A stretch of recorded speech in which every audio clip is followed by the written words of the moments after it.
This is Tom Dillon, the Lifetime Liberal, and today is Monday, December 14th, 2020. The title of this rant is, Can Joe Lead the U.S. and the entire world in the fight against global climate change?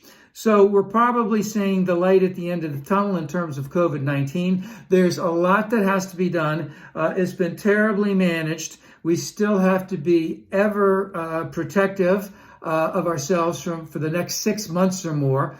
But we possibly can see the light at the end of the tunnel in terms of COVID-19. But with global climate change, that's a different thing. We have a lot of work to do for the next 30 or 40 years. And we better get started as it is. So because COVID has taken up all of the airwaves, let me just point out what has come about that's been significant this week in terms of global climate change.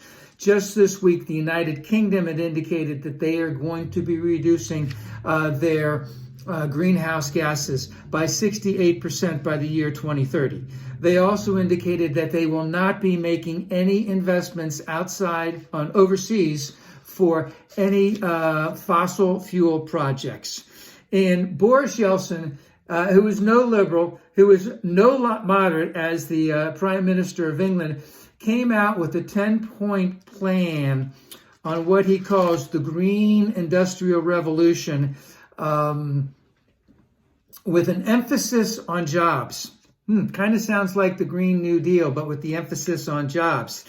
And the European Union also this week came out with a decision that they had set as a goal a reduction in greenhouse gases by 40% by 2030. They just came out, they've increased that to 55% by 2030.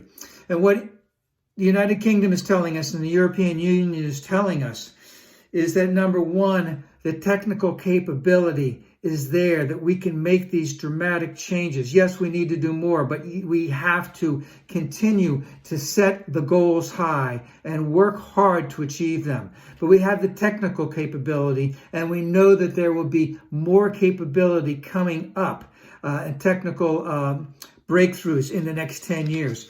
We also know that they are willing to commit the resources to get this done. And the biggest thing that they have that we do not have is the political will to do this. Also this week, BlackRock, I don't know what else they're called, who has over $7 trillion in investments. I believe they're a hedge fund manager. Basically has indicated that they are going away from any fossil fuel investments in the very near future and are going to be looking at strictly renewable energy to meet as many of these things as they possibly can. And of course, we know that right now, the cost of solar for the last decade have come down 89%. The cost of wind in the last decade has come down 89%.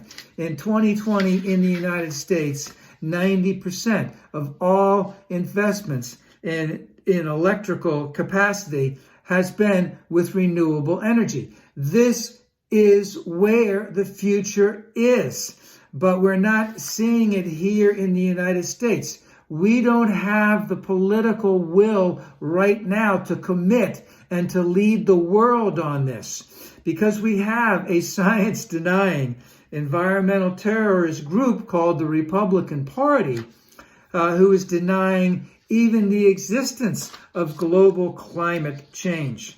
But as Joe gets ready to be inaugurated with the incredible number of things that need to be done, we must support Joe in all of this, because this is the way of the world.